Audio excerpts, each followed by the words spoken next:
Hi everybody, this is Shiro from Guided Soul-ution, and today I wanted to talk about the power of acceptance and mantra and how that can help to deal with anxiety and stress and pain on this episode of From the Heart.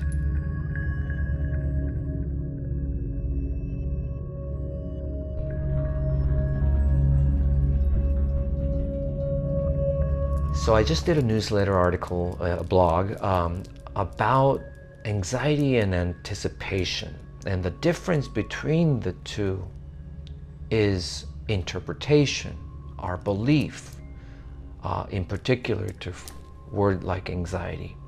You know, I often talk about like the term self-center and how generally it's already programmed for us to interpret that as a negative, right? We don't know the difference between self-centeredness versus self-consumed or self-serving. And so this is an addition or sort of an expansion on that of how much our preconceived beliefs or pre-programmed beliefs affect us. In general, everything is about interpretation. Stress is not about the circumstance that we're experiencing. It's about the belief that it should not be happening or that it's not supposed to be happening that causes the stress, because that belief creates resistance to that experience. So some of the great examples of that difference is, for example, in pain, there are a lot of beautiful things, permitted pain, that we accept and sometimes even feel ecstasy. For example, muscle soreness after a workout. That soreness, though it's unpleasant and painful, we take it as a joyful pain because it's showing progress, a tangible sense of our workout being effective, the muscle tissues being torn and being rebuilt, and therefore increasing in muscle mass and so forth. So that pain becomes sort of a pleasurable pain. Whipping in torture is a very painful and gruesome and unpleasant experience, but whipping in a permitted situation like S&M play becomes ecstasy and pleasure for those who like that. What the difference here, and I'm just using that as an example, only difference between the two is permission, lack of resistance, absence of resistance. Growing pains is a pain that's associated with something good. Now, of course, you can be resistant to growing pains, but as long as we accept it and go, you know what? This means that I'm breaking through. This means that I'm changing, I'm transforming. Then we accept it and we know that that pain is good. Birth pain is another one. Of course, it's painful. I can't even imagine how painful it can be for a woman to go through that birth process, but yet the moment they see the baby, that pain immediately turns into sheer joy. And that pain also deepens our sense of connection, or for the mother especially,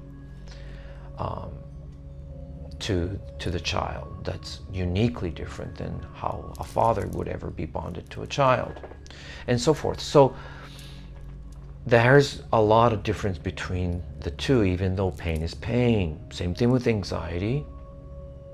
We can talk about the roller coaster ride, for example, and the climb, the initial climb before the drop. The drop is meant to be scary. And so the climb there's an anxiety building, right? There's nervousness, there's tension, there's all kinds of feeling, because we know it's going to be scary, and scary is bad. However, what makes that scary experience into a thrill? It's the permission a sense of knowing that it's okay, it's meant to be this way, and therefore I'm going to enjoy it. So how we believe and interpret the experience changes the outcome of things that are generally associated to negativity, such as anxiety, stress, and pain. Because even stress, same thing, we can manage stress first and foremost by how equipped we are, how balanced we are, right? Having good rest and energy helps us to process stressful situations. Belief around the situation changes the outcome of how we experience the stress. Same thing with pain. It's all about the experience and the belief behind the pain. Now, of course, when we feel that we didn't ask for it, that's when it's most painful, like someone inflicting pain upon us, like torture or anything else. But even then, when we come to an acceptance of that experience as something that could not have happened had it not been our higher self giving permission to that experience for us to bestow that experience upon us, like victimized experience being very powerful healing experience of our karmic agenda and so forth, then again we integrate that into that pain into something powerful, and it gets integrated and expansiveness into our strength and wisdom and so forth. So how we interpret experience is very powerful. The other thing is to really be aware of the power of the words we speak. The moment we say, I'm anxious, and whatever word or whatever belief associated to that word immediately gets invited into our energetic body, our emotional body, and thus even affecting our physiology as well. Yes, Kiki. So, for example, if I were to say, I found a lump in my body, and people go, and if I said it could be cancerous, the word cancer triggers all the different experience and beliefs, and what we witnessed comes in through that word. But if I were to say, no, it's a cyst, suddenly everything changes, right? So how we word things are very powerful. Even just to say we have issues and problems versus I'm having some challenges changes the experience, changes our perspective. It immediately changes the angle and the dimensional aspect of that experience. When it's a problem, it's just a problem. It's negative. It's something to be fixed. But when it's a challenge, when it's a challenging situation, it creates a trajectory of overcoming. It immediately associates to contributing to some kind of growth. So even when we say, I don't like this, it creates this conclusive imprint of that particular experience or whatever preference that we associated don't like to. And so it's really powerful how we use our words constantly is programming ourselves, and how we encounter and process future experiences. So even when I say, I don't like this, if I immediately follow up with, I prefer this, or I like this better, and turn my attention to something I like instead of being fixated on things I don't like, it changes the outcome of experience. It changes how we experience the next thing.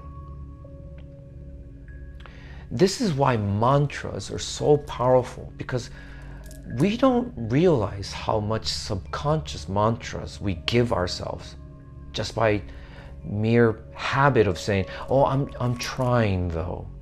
I should do this. I'm supposed to do this.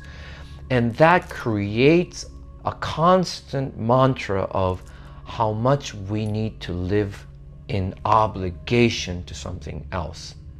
And therefore, perpetuating a state of not really owning our own choices and decisions, because it's always hinging on someone else's needs, someone else's demands, or someone else's permission. So even when you catch yourself saying, I'm trying, I should, by the way, that's the new cuss word, okay? I should, I'm supposed to, I'm trying. Trying is so unnatural. Bruce Lee said it, no try, right? Just yes or no. These expressions immediately creates and affects our own consciousness and energy.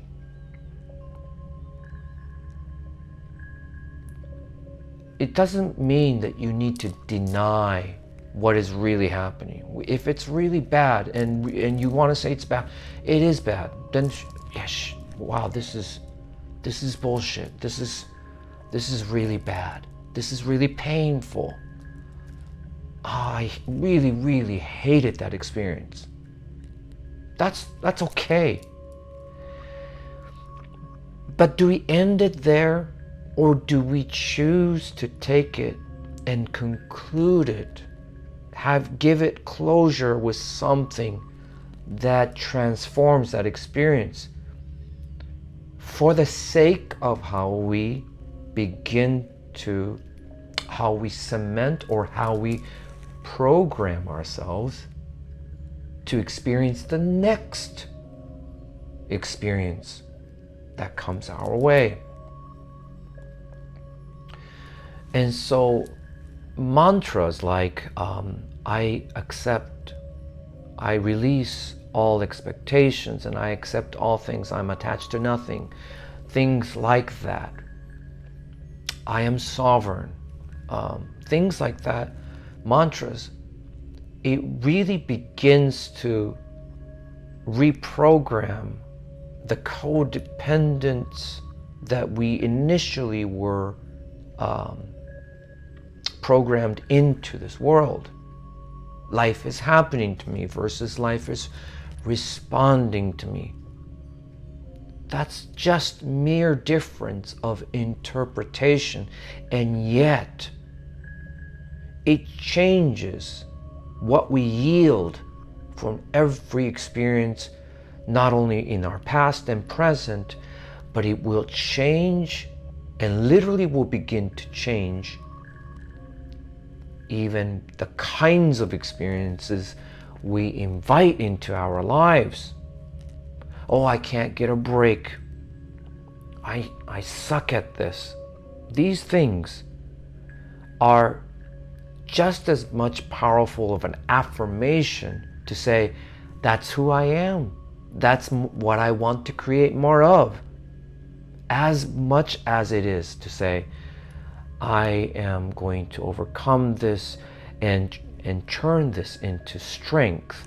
I am gaining more wisdom because of these challenges I'm going through. So yeah, a lot of times people, tell me, oh, you have the way of putting this positive spin on everything. But the thing is, it's just as real as your negative spin. And people are very reluctant to simply accept a very optimal, optimistic view of things. Why? As if you're being more realistic to believe in something that tends to be more negative or realistic. And yet, they're one and the same on just either side of the polarity. The light versus the shade of it. The shade and the light cannot disassociate itself, as is how we choose to interpret the experience, by speaking it. In other words, again, like I said, the power of acceptance, the permission, can literally change how we experience anxiety, stress, and pain. How we speak of it changes. And not only that, reprograms how we experience the future, and eventually not needing to invite certain experiences into our lives.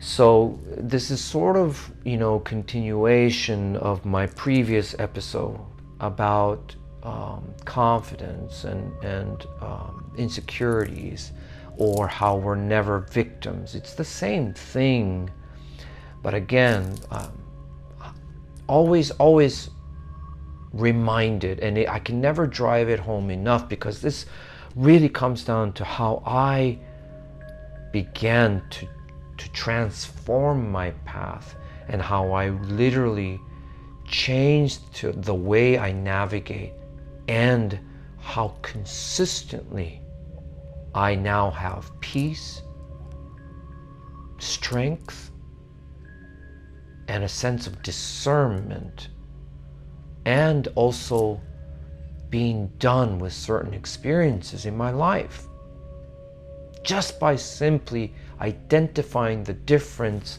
between acceptance and resistance. So anytime you notice you speaking of something that's more resistant, like I'm anti this, I'm against this, I don't believe in this, I don't like this, I don't want this, I don't want to have to, I want to get away from this. Everything that is resistant perpetuates, right? What you resist persists, because it's the same as acceptance. It's the transmission. What is the state of your vibrational transmission? Is it an accepting energy or resistant energy? Because even when we talk about personal boundaries, yes, absolutely, there are times where it requires us, or it calls us to be assertive, right? Wishy-washy, lukewarm doesn't help us. So it needs to be a sense of assertiveness, like, hey, this is where I end. This is where I start, this is where I end. There's a time for that. But that's a little different even than being resistant. Assertiveness is clarity. But just to understand the difference of the essence of resistance versus acceptance, and when we tend to suffer pain and struggles and stress and anxiety, there's something resistant.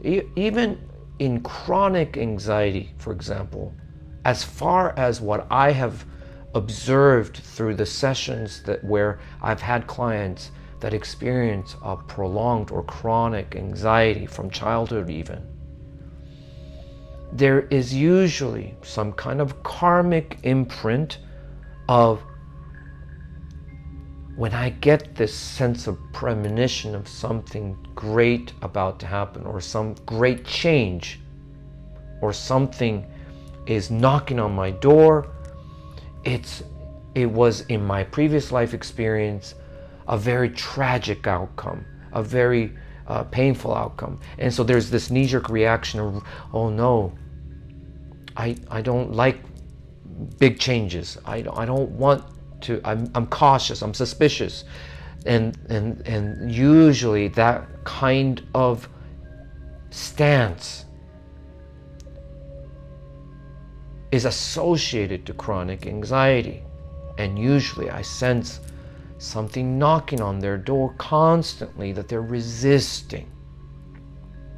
I have a friend who was meant to step into the path of being a medium, but very resistant to opening herself up to spiritual connection, because there is some kind of trauma imprint associated to spiritual openness, inviting negative spiritual attacks and experience. And so she's gifted as a medium, but for a long time was resistant. And that resistance created a sense of anxiety, a sense of fear. And the more she became accepting of her gift as part of her calling, that it's okay, it's safe, that there is protection when she fully steps in with her own joy connected to that gift. Because it's true that when she actually does use that gift, it gives her a sense of joy. And the more she connected to the joy, the anxiety lifted. So again, even in chronic situations, it's oftentimes associated to resistance. So again, I just wanted to really share this today, the power of acceptance. Just simply accepting the current situation as the way it needs to be. Whether it's a dip, a sense of depression, a sense of stress, sense of anxiety, a sense of lethargy, a sense of a lack of motivation, whatever it is that you're experiencing, to go, I shouldn't be experiencing this, will be the most painful way. But if you simply first start with an acceptance, to say, I accept whatever it is that I'm going through as something necessary, because if it wasn't necessary, I wouldn't be experiencing it. That is a great start to opening to that insight, whatever signs, whatever validation that can say, yes, here's why you're going through this. And that acceptance usually is the way we tend to invite that divine insight and wisdom behind that sensation, right? Because we become inquisitive instead of resistant. So, power of acceptance and the power of words. Words are just as energetically powerful as color, frequency, sound, everything. It's all vibrational and frequency influence. So words have power. Words manifest. So be aware, be more aware of how you say things, how you word things. If you are an intuitive service provider practitioner, how you deliver your message to your clients greatly affects and enhances or negates from the divine message that is given to you to deliver. You are still an important instrument of delivery. So same thing. how you interpret it, and how you choose the words to deliver to your client. Because once you give it to your client, it creates an imprint into their psyche. So if you're sensing some kind of challenges coming, are you just going to say, oh, you're going to have something bad happen?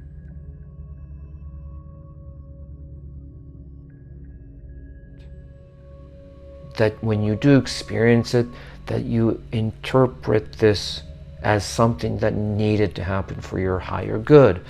Are you being complete with that interpretation by the words you speak? But most of all, everyone, how you speak to yourself and to others, the habitual words you're using, become more mindful of it, more intentional with it, and you'll see how that changes the trajectory of your path and your experience moving forward, and even how you can really place closure to your past. I hope this helped you. I would love it, of course, if you can subscribe to my channel, hit that bell for notifications, and if you like this episode, please click like. All of that is very beneficial to the channel and the algorithm, and how it helps to deliver this message to more people as well. If you are interested in booking a personal session with me, I have all the information written down below. And of course, I welcome any donations and any giving gratuity. We are always grateful of, and I'm learning to receive with joy so that I can give again with great joy as well. Until the next time, from the heart.